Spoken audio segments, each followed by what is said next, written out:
Trouble. Lionel Braverman has earned countrywide fame as a champion wall climber. He was quick and alert and had a strength that belied his wiry frame. Mosscrop Wood was his short cut between Pondwich and Little Hopping. It required a 20-foot jump across Water's Ditch, which borders the Little Hopping side of Mosscrop Wood. The only inhabitants of the wood were the usual forest animals. It was around 6 p.m. on a summer Thursday. He was walking home from work, just another day. And then it all changed. He came upon a gigantic hole in the ground. He looked down into it. It was about 6 feet wide and roughly circular. It was so deep and dark that he couldn't see if anything was down there. Lionel took a look around him. Nobody. Now, of course, anyone else would scarper from the scene. Not Lionel, though. He looked upon this most mysterious hole as a challenge to his physique, his courage, and his ingenuity. He was uniquely prepared for the exploration of this hole in the ground. He opened his haversack, a long rope, a powerful torch, and a handful of climbing pegs, along with a mallet. He hitched the rope to the nearest tree and slid down to the strangely lumpy bottom. Using the rope as a measure, he judged the hole to be about 16 feet deep. He switched on his torch and was shocked to find he was standing on a body, a middle-aged man in a suit. Unnaturally, the suited victim groaned. Lionel removed the man's watch and checked his pulse. Alive, although unconscious. At that moment, some dirt sprayed onto Lionel's head and shoulders. He looked up in time to see his rope reversing gravity and disappearing. Lionel didn't panic. The line in his name was there for a reason. Mallet and pegs working with a rehearsed efficiency, he was out of the hole in a flash, a monkey up a stick. My goodness, extraordinary. How on earth did you manage that? Who are you, apart from being a man in a suit? A bit like the man down there. I'm Sky. And the unconscious man in the hole? Oh, a nasty piece of work. My colleagues and I are in the disposal business. What are you going to do with him? Well, we are going to fill the hole and forget about it. That's a Sopranos phrase. Are you something like the mafia? Something like, I suppose. The thing is that Mr. Nasty is not the problem, but you are. You threaten me? I warn you, I'm the one holding the mallet, and I know how to use it. Oh, dear boy, a mallet. Ooh, how frighteningly original. However, I, more boringly, pardon the pun, have only a gun. I'll tell you what, though, you can keep your super-duper mallet and have the gun as well. Hang on a moment while I wipe my prints off. There. Take care. It's loaded and the safety's off. Thanks. This is too easy. There must be a snag. What's to stop me from shooting you? Well, the snag is that I'm not alone. You're too smart to kill me, knowing that that would kill you, and anyone close to you. Prove that you're not alone. Give me a tick. Oh, today's phones. So irritatingly small. Grey Skies, drive our giant dumper out from your cover. Blue Skies, shout out your name. Herbert! Your code name, you absolute Burke. Sorry, boss. Blue Skies. Pink Skies. I've changed my call name to Red Skies, boss. Red Skies. Staff. The atrophy of the 21st century's grey matter is confirmed. Anyway, what's your name, son? Mr. Sky, can I have a code name too? Oh, it's no problem for us to identify you, so you can. Smartass. Only that's a bit long, so Mr. Smartass, we'll just call you Ass. Please, Mr. Sky, can I be called Mr. Smart? Oh, all right then. Mr. Smart it is. Thank you. Mr. Sky, may I ask what made this huge hole? Every phenomena has a logical explanation, but sometimes an unexplained mystery is healthier.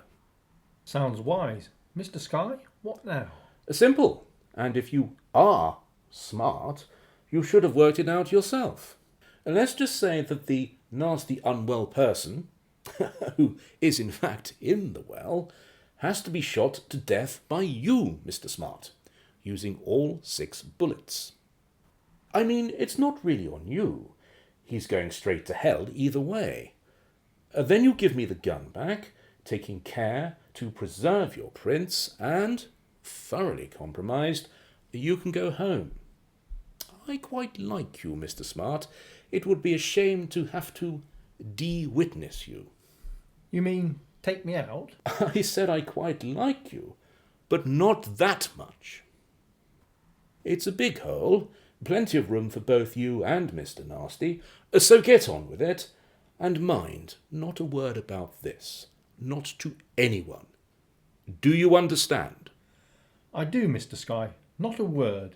OK, I'll do it. I have no other option.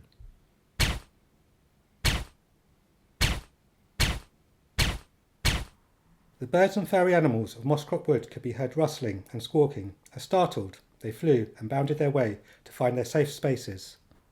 Lionel got his things together and started to make his way home. He thought that he had lived up to his new name and got himself out of a tight spot. Little did he know that his trouble had just begun. Lionel proceeded to jump over Water's Ditch and crossed over Cow's Meadow. He walked along the winding Pondwich Road that little hopping had spread itself around. Lionel sat down upon a bench outside of the barley mow. It was time to gather his thoughts. He knew that he was situation smart. He had to plan for all future eventualities. The future eventualities such as how to deal with Natalie, his wife. Also the forensics, powder burns and the like. He never lied to Natalie. He knew that he would have to now for both their sakes. He took his Swiss penknife out of one of his many pockets. He knew that this was going to hurt. I'm home, love. Lionel, you're late. I'm in the kitchen. Coffee? Thanks. I'm on my way. Ah! My God! Just look at the state of you. What happened? A minor accident, Nat. I worked an hour overtime at the gym.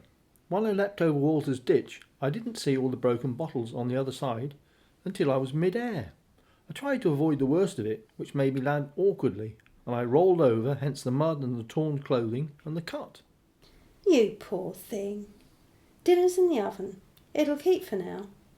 Get your clothes off. I'll bin your jacket and trousers. Take a shower and then I'll dress your wounds. Thanks, love. You're such a blessing. We find ourselves in an office in the city. It's Friday, the day after the trouble. Send in Mr. Brooke. Sir? Sit down, James. I have your briefing here. It's very brief indeed. Almost absent, insignificant and tardy. I quote, "Task completed. Target underground. No unfavourable concerns." And that's it. Dear boy, have you been overdoing it with your extracurricular activities? Were you too exhausted to write out a decent report? Sir, I just did not see the point in bothering you with unnecessary details. No unfavourable concerns. What does that mean? No loose ends. Oh, I see. Like a rope or a mallet or a fucking witness. Well, how do you know about that? Who told you? What's the population of small birds? Say, smaller than pigeons in the UK? I've no idea. Humour me, Mr. Brooke. Take a wild bird guess. 1 million? 10 million, Mr. Brooke. And they all speak to me. Well, surely not all of them. You are now bothering me with perfunctory diversions that are contextually facile. Metaphors and reality are two different things. The point is, I know. And now you know that I know. I want a full report. Now! The mobile drill did its work. It left the woods disguised as a commercial container vehicle. So far, so good. The target had been kidnapped and tranquilized and was driven to the wood. The sleeper went down, a hole in one, so to speak. Then I get a call from Pink Skies. Red Sky. A Red Skies that a stranger was walking towards us. A witness. Not yet. We hid. He might have walked on, but he didn't. The man had nerves of steel. He roped a tree and actually slid down to the bottom. Why didn't you just get the dumper over and bury them both? Problem solved. Possibly the problem could have been doubled. A local celebrated man disappears on his way home from work, etc., etc. I lifted the rope and, hey presto, he was out of there in a jiffy and threatening me with a mallet. Well, it turns out that Lionel Braverman is a champion cliff climber. He really is a most extraordinary young man. He's something else. I showed him my gun. He showed me no fear. We talked. He's a most likeable chap. I saw a way out. I proved that we had overwhelming force. He thought that we were the mafia. I gave him my gun and ordered him to shoot the man in the hole, or join him. This he did. He's a good marksman, too. The gun, with his prints, is safely in our storeroom. Lionel Braverman is thoroughly compromised. He has promised to tell no one about this incident. And you believed him? Soft, gullible, weak, and senti-fucking-mental. Did someone gift you a thesaurus for your birthday, sir? You are sailing close to the edge, Brooke. That remark was disrespectful, arrogant, and insubordinate. Sorry, sir. Who is at home? What? Oh, I see. Just his wife, Natalie Braverman. Hell's bells. If he tells her, she'll tell the whole world. Well, I don't think so. I mean that he'll tell her. Loose ends, I won't suffer loose ends. If this loose end goes wrong, it will wrap itself around your neck, Mr. Brooke, and much worse, it will put my own bloody job at risk. Have you done due diligence? Yes, sir. They live in Little Hopping. He's 28 and works at Jimmy's Gym in Pondwich. She's 27 and works at home designing niche wallpapers. A business not up and running yet. They barely have £2,000 in their bank account. Right, James. Listen up. This is what you are going to do. Find yourself an observation post in... Little Hopping. Little Hopping. Take Mr. Spark and Mr. Keyes. Wait for the wife to go out shopping or whatever. And put an earwig. An earwig? The latest bug. It picks up every sound, even from a mile away. Put one in every room. Find a listening outpost and share shifts of red skies. Record everything. Got it? Got it, sir. Saturday came and went. Nothing much happened, except that Lionel was disconcerted with Natalie's mood. He sensed that something was brewing. Sunday morning, she never spoke a word. Then it all came out. What are you doing? Putting my jacket on. I'm going out for a walk. No, you're not. You have some explaining to do. I'm going out of my mind here. What's up, Natalie? You tell me. On Thursday you came home from work in a bloody mess with a scarcely believable story. I know that you hate lying. I took your dirty, torn clothes out of the bin and put aside some pegs and things from your pockets. Guess what else I found? My Swiss Army penknife? And What? a clue. Tick, tock, tick.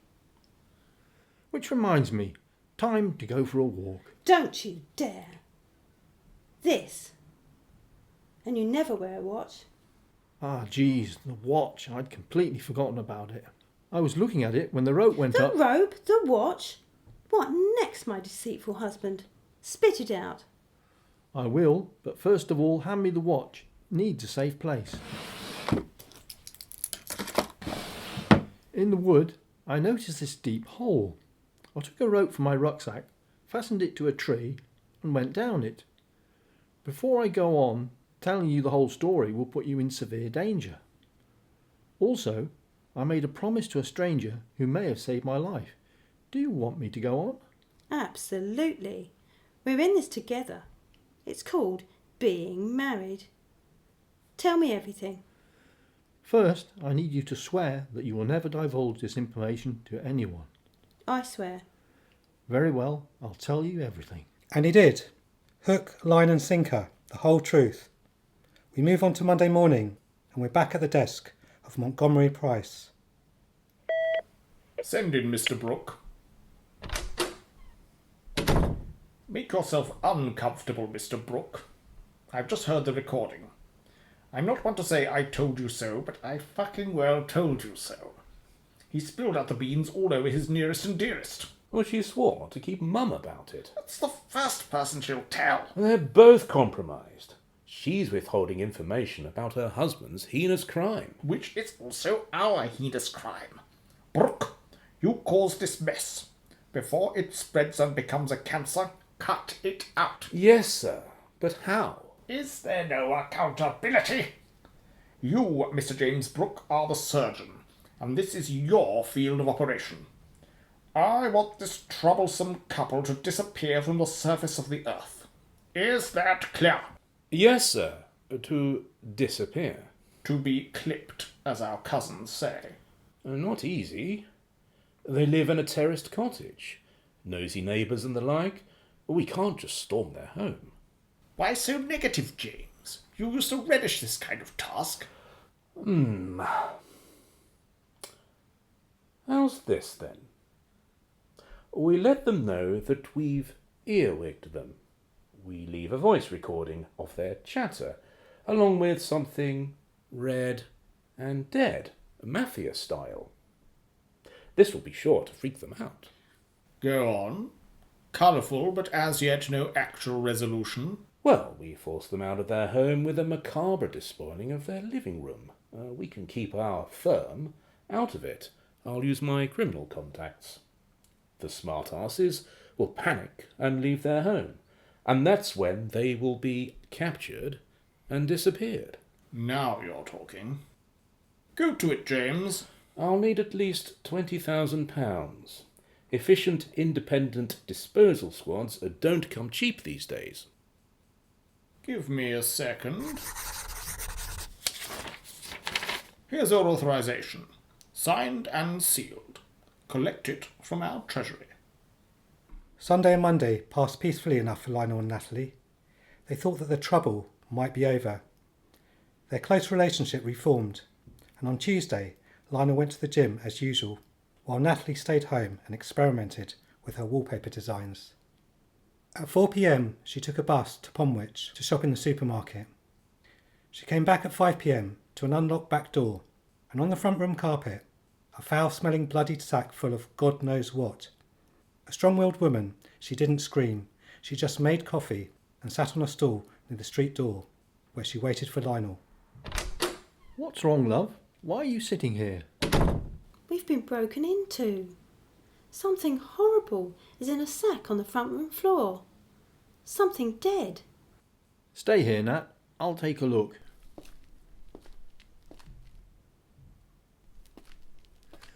Three small animals, presumably taken from moss-crop wood, shot and then cut up, hearts separated. Then there's this. A voice recorder?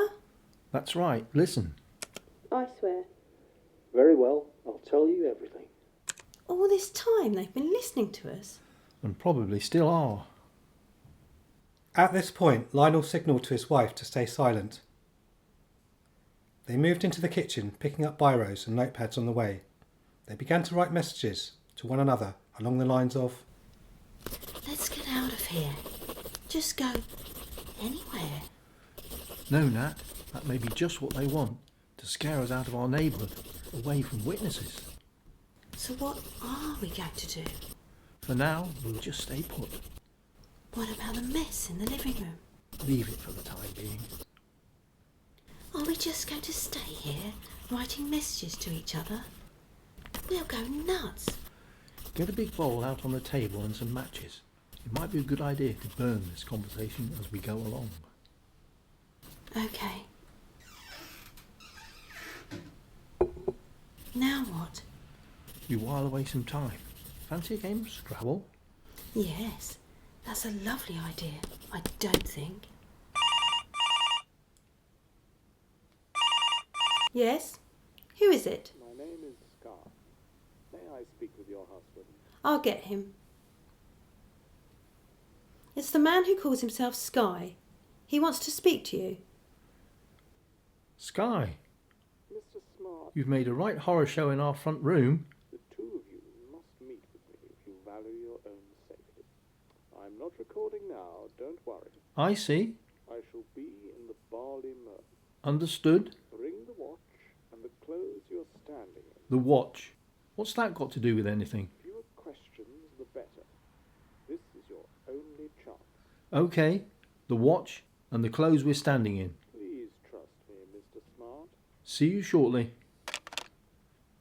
We have to trust him. It's our only chance. He's not recording now. He's in the bar at the Barley Mow. He says we need to take the watch and nothing else, and that a new life beckons for all three of us. Have you got the watch? I'm wearing it. Not yet, Nat. We should wait for a few pub goers to keep us company. There go Mr. and Mrs. Jennings. Now! I can't understand why you place so much faith in this man. Not completely. It's just, I don't know. I suppose it's because he found a way out for me at the hole. Call it male intuition. That's him, isn't it? Over there, in the corner. It is. Don't tell me. Female intuition. Mr. Sky, this is Natalie. Mr. and Mrs. Smart. It's somewhat public in here. Can we adjourn to my room upstairs? Your room? For the last few days, it's where we received your deliberations. Is anyone else there? No, just me. You and your recording devices. The wires have been disconnected since I phoned you. Natalie? It's okay with me, if it's okay with you.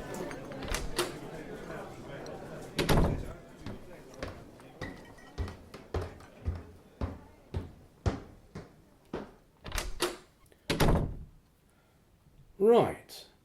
Let's sit down and sort out where we are. I'm sure that you two have questions to ask. Why did you violate us with your disgusting sack of dead animal parts? I suggested it to the high-ups. Most couples would have left their homes and their safety and become vulnerable to the gang of disposal mercenaries, which I promised to hire, but didn't. So you see, I have betrayed my organisation, and now I need to go far, far away, just as you do. Why? I mean, why the betrayal? Oh, a long story. At first, fresh out of college, I was persuaded that the notion of dispensing with bad people was for the greater good. And I admit that it was. Kind of exciting. In short, I fell for it. More recently, I have increasingly developed grave reservations. For instance, the man I referred to as Mr. Nasty. I broke the rules and did some research on him. Well, it turns out that he was a reputable doctor who wrote several books exposing the corruption of certain pharmaceutical companies. It seems that this is unthinkable in modern times. Then there are you two innocents. It's all got out of hand. The cure has become the disease. Where do we go from here? Is there anywhere, far from here, where you have family support? I have a sister in West London. Oh, don't tell me where. The less I know, the better. But we've left our passports at home. And that's where they must stay. Remember, this evening you were disappeared. Here. Passports? Complete with new names? You must be a magician. Where on earth did you get our photos from? Oh, no sleight of hand required. The organisation creates high-quality fake documents. It's routine. I got Mr. Smart's from the Pondwich Times, which covered his climbing exploits. Yours from your Natty wallpaper website? This organisation, what is it exactly? It wouldn't be wise of me to say, and you really don't need to know.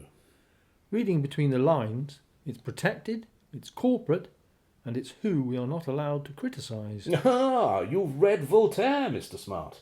I'm impressed. His answer to the question, who rules us?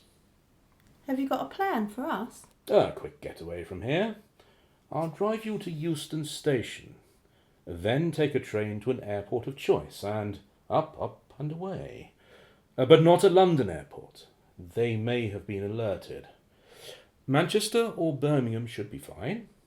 Remember that you two are virtually buried, especially after I report back later tonight on a most successful operation. But we don't have any money. True, there's only £2,008 in your bank account, which must remain there, as a further proof of your demise. Have you brought the watch? I have. Let me see. As I thought. I took a brief look at it before he went down. It's a Breitling chromomat. Knew it was worth £30,000. I think I can get 20,000. It looks as good as new. Take this briefcase. It contains 20,000. Now you have money. That's enough to give you a start. You're a talented couple. You'll be fine. Buy clothes and suitcases in Birmingham or Manchester. Thank you, Mr. Sky. But what about you? I'll report back to my boss.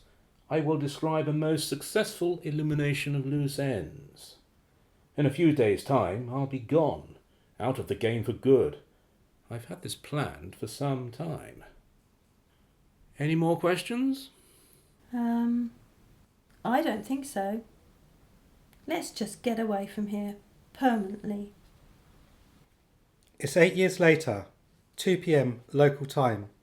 A red Ford wheels its way up the east coast of Florida, passes Indian River and turns inland towards Ocula. The car is parked in a lay-by about 200 metres from the edge of a forest. It's a warm, sunny afternoon. A family of 3 leave the car and walk towards the trees. Eric Little has a haversack on his back containing picnic items. Lena Little has her hands free, and young Leo Little is excited to have his brand new camera around his neck. What do you think we'll see, Par? Maybe a shrike, a snow egret, or even an American bald eagle. We have to watch out for those thieving raccoons, though, because they love picnics. Oh, I like raccoons. They're funny. They look like big cats, only with panda faces. I want to find a wild helianthus. What the helianthus is that? The name means a flower of the sun. I'd like a good close-up photo of one. Oh, leave it to me, Mar. Well, here we are in the forest. Who's going to be the first to spot anything interesting? Oh, me. Look, over there, in the distance. A big machine with a big cylinder on a truck. And now it's spinning real fast. You win, Leo, but shush, say nothing. We need to get back to our car. Can I talk now? Yes. There was a man standing up and another man lying down. Oh, he was probably sleeping on the job. Oh, I don't think so, Mar. He was still, even when the noise started up. Sometimes noise helps sleep. When I used to tell you a bedtime story, it used to send you to sleep. You didn't get a shot of the scene, did you? Of course I did. Give me the camera, son. There, it's deleted. Oh. Sorry, Leo. The business that we saw was no business of ours. Go on ahead, kid. We need some grown-up talk. No one's following us. That's a relief. Was that, you know, like before? The trouble? Sort of, but I was too late back then to see the drilling machinery.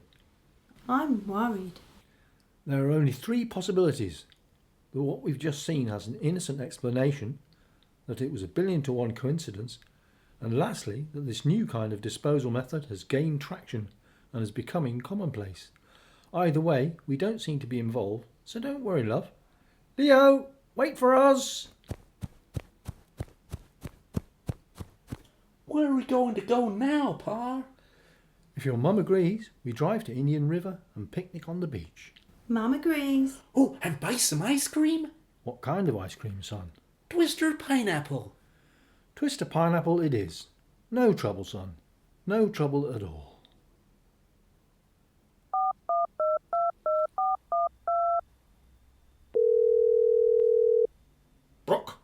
It's Price.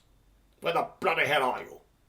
It's been 4 days since I sent you out for coffee, and you haven't returned.